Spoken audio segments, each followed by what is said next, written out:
اب نوح علیہ السلام نے کیا سمجھایا؟ وَقَدْ خَلَقَكُمْ أَطْوَارًا، دیسی دلائل دیے نوح علیہ السلام نے، دیسی انداز. ابے تو اپنی آنکھوں سے دیکھ رہے ہو مٹی سے اسپم بنتے ہیں، اسپمس ماں کے پیٹ میں جا کے جمے ہوئے خون میں تبدیل ہو جاتا ہے، جمع ہوا خون جو ہے وہ گوشت میں تبدیل ہو جاتا ہے، گوشت میں آنکھیں، ناک، کان، دل، دماغ، جگر لگ رہے ہوتے ہیں، پھر ماں کے پیٹ سے باہر آتا ہے، کیسا رو رہا، چیخ رہا ہے اور آوازیں کس رہا ہے، پھر اس کی مسکراہٹ، ہر چیز بچے کے حساب سے اللہ نے اس میں رکھ دی ہے.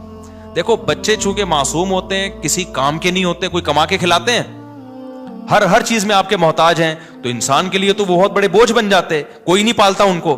لیکن ان کے چہرے پہ اللہ نے ایک لکیریں ڈال دی ہیں جس کو چائلڈ اسکیما کہتے ہیں یا اسکیم کہتے ہیں، میں یہ لفظ بھول گیا ہوں، چائلڈ اسکیما کہتے ہیں میرا خیال، چائلڈ اسکیما. یہ ایسی لکیریں بچوں کے چہرے پہ پڑی ہوتی ہے نا کہ اس پہ آٹومیٹیکلی انسان کا دل اس کی طرف کھینچا چلا جاتا ہے. یہ جانوروں کے بچے میں بھی ہوتا ہے. بلی جو اپنے بچوں سے محبت کرتی ہے نا، اس کے چہرے پہ، بلی کے بچوں کے چہرے پہ الگ سے معصومیت نظر آئے گی آپ کو. خدا کی قسم کوئی بڑا مصور بیٹھ کے جب تک یہ لکیریں نہ بنائے نا، کہ ایسی لکیریں ڈیزائن کرو کہ دیکھتے ہی اس کے طرف دل کھینچا چلا جائے. بچے کی مسکراہٹ اور بڑے کی مسکراہٹ میں زمین آسمان کا فرق ہے. بچے کی معصومیت میں، بڑے کی معصومیت میں، بڑے میں معصومیت ہوتی نہیں ہے. رو رہا ہوتا ہے، دل چاہتا ہے 2 ٹپڑ لگا کے خاموش کرا دو اس کو. ویسے تو آج کل بچوں کے بارے میں بھی ماؤں کا دل یہ کر رہا ہوتا ہے کہ 2 تھپڑ لگا کے. لیکن بچے پہ کوئی مصیبت آتی ہے جو اس کا چہرہ جس طرح سے بنتا ہے نا، وہ بڑے کا چہرہ ویسا نہیں بنتا، کیونکہ دل فوراً کھینچا چلا جاتا ہے اس کی طرف. تو یہ اس کے چہرے پہ کچھ لکیریں قدرت نے بنائی ہیں، اسی حساب سے بنائی ہیں، کیونکہ یہ سوسائٹی کے لیے فی الحال کسی کام کا نہیں ہے.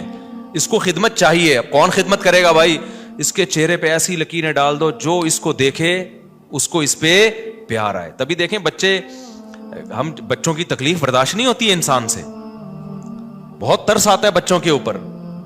کہیں بھی ظلم ہو رہا ہو نا، بڑوں پہ ظلم ہو رہا ہو، اس پہ انسان کا دل اتنا پگھلتا نہیں ہے. بچوں پہ ہو رہا ہے ایک دم دل پگھلنا شروع ہو جائے گا. کیوں؟ ان کے چہرے پہ الگ سی معصومیت ہے. تو معصومیت کیا ہے؟ وہ لکیریں ہی تو ہیں. وہ کچھ لکیریں اللہ نے ایسی اس اسٹائل کی بنا دی ہیں، ان کی آنکھوں کو ایسا بنا دیا ہے کہ وہ کھینچتا ہے اپنی طرف لوگوں کو. موسیٰ علیہ السلام کو جب فرعون نے صندوق سے نکالا ہے تو فرعونی کا تو ارادہ تھا قتل کرنے کا، لیکن قرآن کیا کہتا ہے؟ وَأَلْقَيْتُ عَلَيْكَ مَحَبَّةً مِّنِّي، اے موسیٰ ہم نے تیرے چہرے پہ ایک ایسی معصومیت ڈال دی اور ایسی اللہ نے کچھ چہرے پہ لکیریں بنا دی کہ محبت جو دیکھتا تھا اس کا دل کھینچا چلا جائے. یار اتنا پیارا بچہ، بھائی اس کو قتل مت کرو، بھائی اس کو قتل. فرعون جیسا سخت دل آدمی بھی بالآخر اس نے قتل کا ارادہ ترک کر دیا. تبھی تو کہتے ہیں جو بچوں کے قاتل ہوتے ہیں بڑے ظالم ہوتے ہیں، اس لیے کہ یار ان کو دیکھ کے پیار کرنے کا دل چاہتا ہے بچوں کا. اس لیے مجھے وہ بہت ہی کوئی بے شرم لگتا ہے جو بچوں پہ زیادتی ظلم کرتا ہے، بچوں پہ مارتا پیٹتا ہے ان کو. وہ گدھے ہونے کی علامت ہے. چھوٹے بچوں کو مائیں بھی بہت جنگلیوں کی طرح بعض دفعہ کوٹ رہی ہوتی ہیں. غصہ شوہر پہ نکالنا ہے، نکال کس پہ رہی ہیں؟ آپ ماں ہو، اس کا یہ مطلب تھوڑی کہ گزرتے جب چاہو ایک بچہ گھوم جاتا ہے پورا یوں کر کے نا، اور کوئی کچھ کہہ بھی نہیں سکتا ماں کو. یہ جو ماں ہے یہ زیادہ سمجھتی ہے. ابے ماں ہے تو خدا تھوڑی ہے، اللہ بھی ایسا نہیں کرتا یار.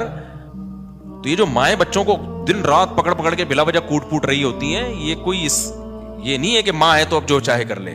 نہ باپ کو اجازت ہے، نہ دونوں ایک دوسرے کو کوٹو، پتہ چلے یار تم اس معصوم کو کوٹ رہے ہو پکڑ کے جو بیچارہ کچھ. مائیں کہتی ہیں ہم پھر پیار بھی تو کر لیتے ہیں نا.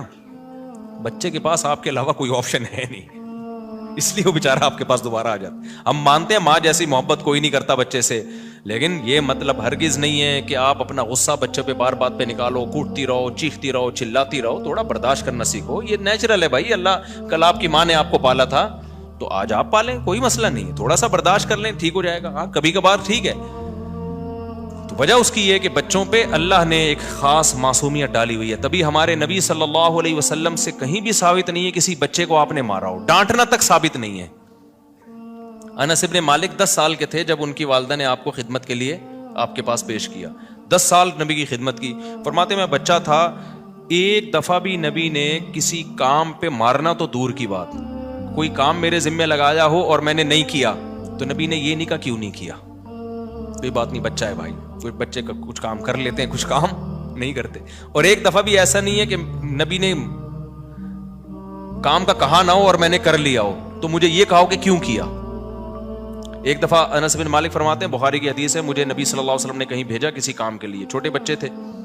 کہتے ہیں میں گیا تو باہر گلی میں بچے کھیل رہے تھے, میں بچوں کے ساتھ کھیلنے لگا. نبی صلی اللہ علیہ وسلم بیٹھے ہوئے ہیں کہ بھائی کام کے لیے بھیجا ہے میں نے. کتنی انسان کو انتظار کی کوفت کتنی. ایسا ہی ہے جیسے ایک دفعہ میرے یہاں مہمان آئے ہوئے تھے تو میں نے کھانا منگوایا, روٹی منگوائی, میں گھنٹہ بیٹھا ہوا ہوں, روٹی نہیں آ کے دے رہی. بھائی تندور دور ہے تو بائک پہ بندہ جاتا ہے 2 منٹ میں لے آتا ہے. کتنی وہ ہے, مہمان بیٹھے ہوئے. تو بندہ آیا کہنے لگا, میں نے کہا بھائی گھنٹوں میں کیوں آ رہے ہو؟ کہہ رہے میں پیدل گیا تھا لینے کے لیے, بائک مل نہیں رہی تھی. ابے جب تم پیدل جا رہے ہو بتا کے تو چاہو یار, 1 گھنٹہ لگے گا پیدل آنے جانے میں.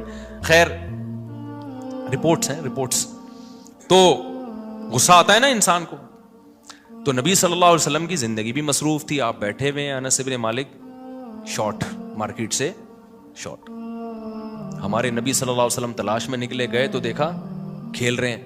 انس بن مالک فرماتے ہیں میرے نبی صلی اللہ علیہ وسلم میرے پیچھے آ کے کھڑے ہو گئے. جب میں نے دیکھا نا پیچھے مڑ کے, تو آپ صلی اللہ علیہ وسلم کھڑے ہوئے مسکرا رہے ہیں, کچھ بھی نہیں کہا, مسکرا رہے ہیں.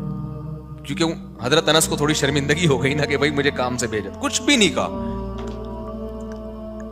تو کیسے اخلاق سکھائیں یار, اور گھروں میں کیا ہو رہا ہے.